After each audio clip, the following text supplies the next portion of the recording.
There's an entire period in the history of Latin America in the middle of the 20th century that we cannot cover without thinking about its relationship with the United States. And this is the case of the Cold War, period that follows the end of World War II, in which essentially the United States and the Soviet Union dominated the global political, economic, and military scene. And the nuclear threat of mutually assured destruction that existed between these two superpowers that could at any moment push a button and terminate each other fundamentally broke the world into two camps. And in Latin America, each country would find itself either becoming the pawn of one nation or having to, at the very least, play by the rules of another in order to not to get, well, punished on the consequences. And what we'll see in this next lecture is that the outcomes of this game are very different depending on who's in power, both in the United States and in the specific countries, and what the specific goals of each country are at that moment. Now, this is just some iconography of the moment. On the left, you see an American poster that, well, it says it very clearly, "Stop Communism." On the right, this is a poster, a Russian poster, that shows the noble worker, and you know he's a worker because he's wearing overalls, laying a fist. And this is not to the US corporations, but this is to the European Western leaders who are trying to, in a sense, control or determine the outcome of the post-World War situation. So these images, there are many more like these. And what I would like to convey with them is that both sides are equally adamant about the other's evil intents and their righteousness. In Latin America, the two cases we'll see are the case of Guatemala and the case of Cuba. Both countries experienced a regime change and a response by the United States to that regime change. And if you look at the dates, this all happened in the mid to late 1950s. This is post-World War, as the cold confrontation between the USSR and the US is really taking making its path, taking its toll. The reason the Cold War is cold is because the two never actually pushed the button to make it a hot war, a nuclear war. It's also cold because the two countries never confronted each other. They confronted each other via a series of proxy wars. And Guatemala is a very good example of this. In 1954, the president, who had been democratically elected, who was not a communist, who had some socialist leaning, but certainly was not allied with the USSR, was ousted in a CIA-backed military coup. There was extremely strong support for his overthrow, both from the State Department and the CIA, because they saw the land reform projects that were really aimed at making Guatemala more independent from foreign companies and redistributing land ownership in order to make the country less poor. They saw that as evidence of communist influence. And since the land reform required the nationalization of some privately owned land that was owned by US companies, the State Department also saw this as a threat to the power and the US companies and national interests in the region. The end result of the 1954 overthrow was deemed a success because the CIA, in its covert support of internal dissension to the government of Jacobo Arbenz, ultimately was successful. They did overthrow him. And in that sense, Guatemala in 1954 became the model for many of the CIA's covert operations in Latin America over the next 20 years. But the Cuban case makes it very clear that these covert and sometimes overt operations were not always successful. In the Cuban case, they never were successful. Fidel Castro overthrows a military dictator who's been in power, either actually in power or attempting to gain power or in the backgrounds of power, since 1933. This is a man who's had the support of the US, but by the time Fidel Castro overthrows him, the United States' patience with this man is waning, especially because he seems to be very much involved and under the influence of criminal elements in the United States. And so the U.S. government is in a different position than it was in 1954, and Guatemala is not Cuba, or Cuba is not Guatemala. The Cuban case is very different. However, the Cuban Revolution, unlike the Guatemalan president, has clear socialist overtones. And so while the United States is not as defensive of the Cuban dictator as it might have been of its position in Guatemala, the United States immediately targets Fidel Castro as a strategic enemy of the United States. None of the actions against Cuba will succeed. Before Arbenz came to power, Guatemala had been under the control of an authoritarian and repressive military president, Jorge Ubico. And the 1944 revolution that he participated in was, in a sense, not a shift from a military to a civilian presidency, but certainly a shift of the military supporting a more progressive form of power in Guatemala. Some military overthrows have progressive overtones, which this one certainly did. Once Arbenz became president in the 1950s, or in early 1950, any progressive element that the United States had recognized in the 1944 overthrow of Ubico disappeared. And a lot of that has to do with John Foster Dulles and Allen Dulles, the two people identified on the cover of Stephen Kinzer's great book about their power over U.S. foreign policy at this time. John Foster Dulles was the Secretary of State under Eisenhower. Allen Dulles was the head of the CIA. And Allen Dulles was also a board member of the United Fruit Company, the UFCO. United Fruit Company owned a significant amount of land in Guatemala. They were one of the largest banana exporters in the world. And so when Jacobo Arbenz declares the land reform in 1952, this stands to have serious consequences for the United Fruit Company, who will, on the one hand, be required to give up some of their lands and will also find itself being asked to pay their workers on their lands better wages and certainly give them more protections. The fact that Allen Dulles is the head of the CIA and his brother is the head of the State Department is not unrelated to the fact that after the announcement of the land reform, all of a sudden the United States, as represented by its Secretary of State, sees in the land reform a threat against national security. And over the next year and a half, the United States, with the CIA, organizes covert operations, one called PB Fortune and the other one called PB Success. The first one failed, the second one was launched successfully, that were aimed at destabilizing the Guatemalan government. The destabilization included all sorts of disinformation by pamphlets, fake radio stations and radio announcements, the funding of training of military personnel, all that to overthrow a president who was not a communist, who was not a threat to the United States, but who was a threat to these two men and their power, both economic and political. Ultimately, between May 14th and June 27th of 1954, the combined effects of all the covert operations managed to destabilize the Guatemalan president, who capitulates in the face of what he thinks is an overwhelming rebel force that is heading towards Guatemala. And he goes into exile. He eventually dies in Mexico in 1971, but before he ends up in Mexico, he moves to a series, he's in France, he's in Switzerland, he spent some time in Cuba. The man never again settled anywhere else and certainly never went back to Guatemala. And from 1954 until almost this day, the forces of right-wing military power continue to control Guatemala.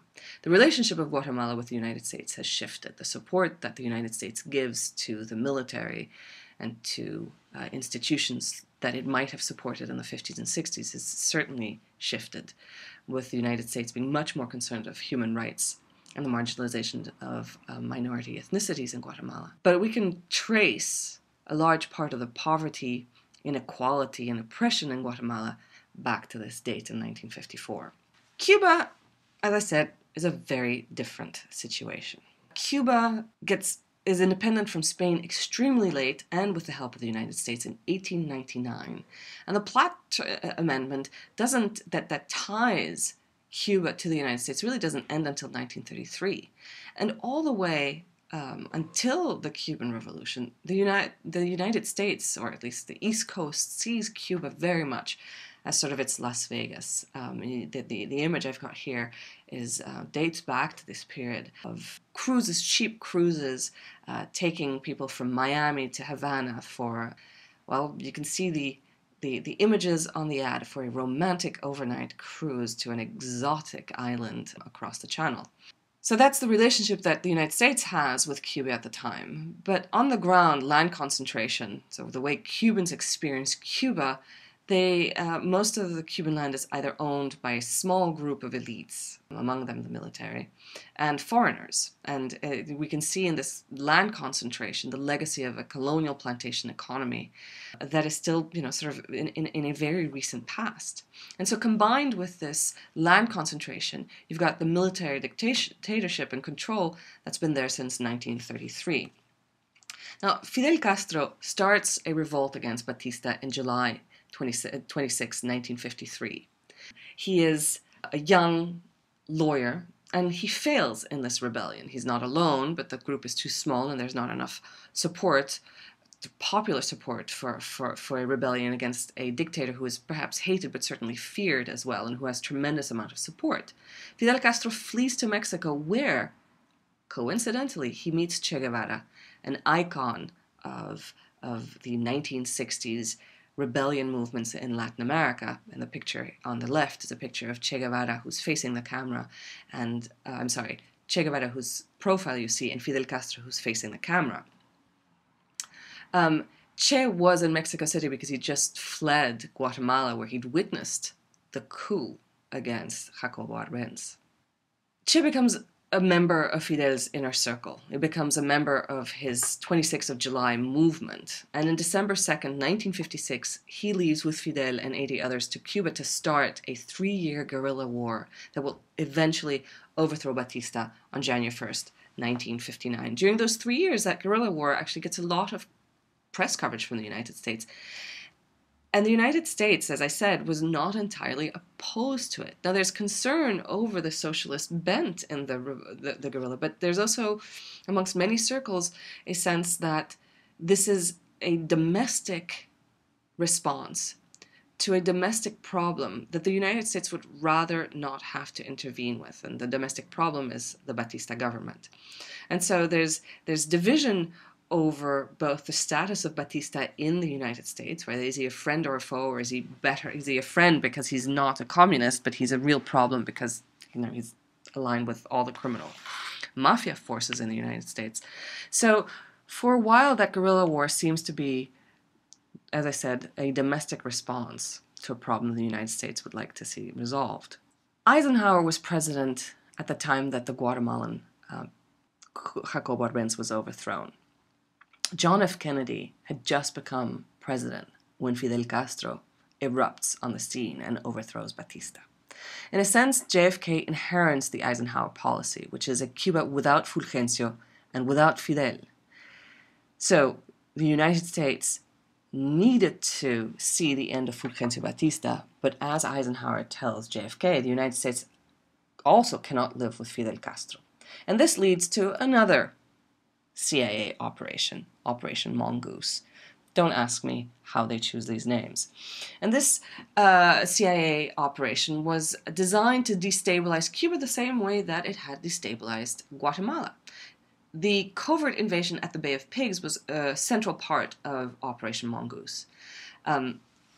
The Bay of Pigs invasion was a plan to invade Cuba, not a U.S. invasion, but an invasion of Cuba by Cuban exiles who had fled Cuba at the time of the Fidel Castro rebellion, right? So these would be military leaders who'd have to flee, and landowners, wealthy landowners, elites who had been made unwelcome in the new Cuba.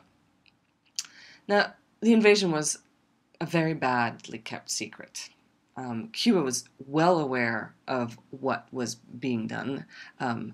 The training happened not just in the United States, but in Guatemala and Puerto Rico, which the United States could not control in terms of what information got out of there.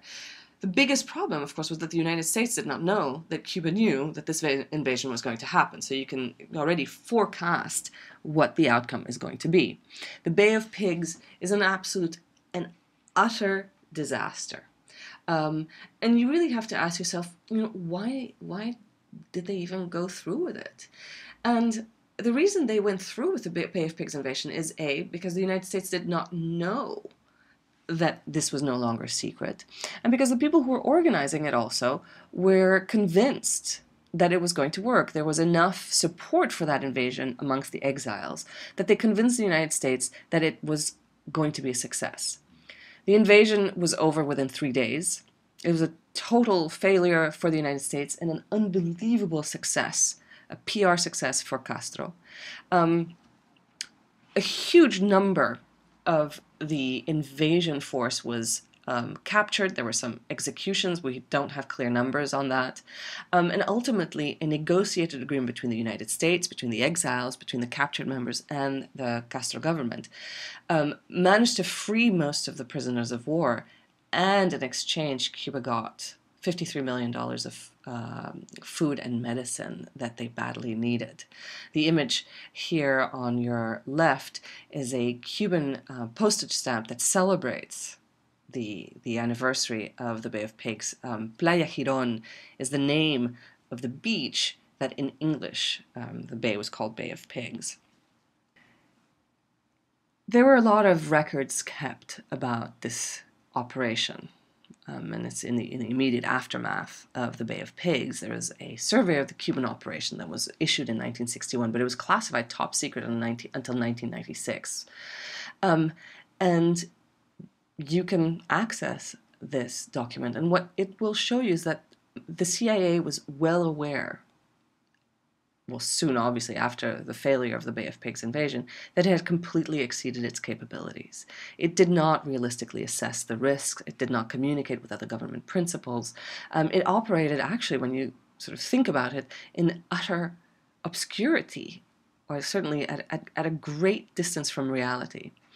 It did not have enough involvement with the leaders of the exiles in the sense that it heard what it wanted to hear, namely that it would be possible, and it ignored comments from other leaders amongst the exile that said that this might not actually work, and it certainly ignored any evidence that there might have been that the operation was no longer secret. It did nothing, or certainly not enough, to assess or organize internal resistance in Cuba. This was something that they managed to do in Guatemala. It didn't have enough intelligence about Cuban force. They had no idea what they might be facing on the other end. They did not have a clear communication strategy. They did not have enough qualified staff, and they certainly did not have enough Spanish-speaking staff. Let's not forget that not all Cubans spoke English, and in the 1950s, very few Americans spoke Spanish. So you can imagine this gulf in the communication had its origin in the fact that they did not speak the same language. And, the last point is that they did not have a very good contingency plan. If you think about the fact that not only did the invasion fail, but absolutely everyone that was involved in it ended up as a prisoner of war of the Cuban government. That demonstrates pretty bad planning. Now, what is the lesson of this particular history? We often think of the United States as overwhelmingly powerful and certainly very controlling in the affairs of Latin America. And I think the Cuban case is a very clear example that the U.S. intentions and action can fail, and they fail more often than not. The other thing that we need to think about and remember in the case of Guatemala and Cuba is that U.S. actions are rarely thought of in a vacuum. They don't pop out of nowhere. The relationship between any U.S. action or CIA covert operation and domestic support for it, right? Think about the Guatemalan soldiers who were unhappy with our events who supported the CIA effort, and the interaction between the CIA and local domestic opposition. Think about the exiles who, in a sense, constituted domestic support for an overthrow of Castro. Without them, there really wouldn't have been any possibility for U.S. covert action. Now, the Cuban problems don't end in 1961, because what the 1961 Cuban sort of Bay of Pigs crisis identify is a weakness on the part of the United States, and that failure weakens the United States towards Cuba, which is an opportunity for the Soviet Union, which has already made serious advances to Cuba, identifying the fact that Cuba is not going to be a friend of the United States. It certainly could become a very good friend of Cuba. And so in exchange for military support and other types of material support, the USSR places Soviet missiles in Cuba. The missiles are aimed at the United States. After the Bay of Pigs in 1961, the US had decided that it was going to put Cuba on a military quarantine. It would not engage with it, but it would also not allow strategic weapons to be positioned on the island. And so when the USSR does exactly that, it is thumbing its nose at the United States. It is solidifying its relationship with Cuba, but it's also asking for a lot of problem. And so the two-pronged effect of these missiles in Cuba confirm to the United States that the Soviets have military intentions. The United States was indeed right to defend its strategic territory from Soviet influence. And what it then also does is that it ties Castro and Cuba to the USSR until the end of the Cold War. The Cuban military crisis ends without any missiles being shot, and the missiles get sort of packed up and leave Cuba ultimately. But it pretty much sets up a frozen relationship between the island and the United States. And it puts the island in a very strange position towards the rest of Latin America. Now, what is the lesson when we think about the USSR in this context first? Well, the Soviet Union plays a very similar game than the United States. The US is not the only one that is going to manhandle its neighbors. The USSR is ready to make friends with whoever is on the bad with the United States. And so if a country does not side with the United States, it will eventually and inevitably find itself friends, or worse, with the USSR. The Cold War makes neutrality pretty much impossible. Unless neither the US or the USSR care about you, and I'm struggling to think about what country that could possibly be. There were very few effectively neutral countries during the Cold War. In the aftermath of Cuba and Guatemala, the world, from the perspective of the United States, is fairly clear, and it sort of solidifies its relationship with the USSR and everybody else. From the US perspective, the Soviets are a real threat. The threat is nuclear, and pretty much anything that needs to be done to keep Soviet influence at bay and to keep the nuclear threat under control is worthwhile. From a Latin American perspective, there's a two-pronged response. On the one side, the Cuban victory against the United States is a signal of hope and potential for any other socialist and popular movements in Latin America. The other side of it is that the Cuban victory is a threat, right? The response to this threat of rebellion that the Cuban victory demonstrates is going to be a swift, violent, and very often military response in most of Latin America. So the United States is very often going to find itself siding with military governments in some overt or covert support for very swift reactions against anything that looks like a socialist or popular rebellion. This threat, ultimately, Cuba is going to be, during the Cold War, is going to be one of very few countries with a socialist government. And as we'll see in our next lecture, the response from the United States and from military interests and from the more conservative constituencies in Latin America will be violent and occasionally shocking.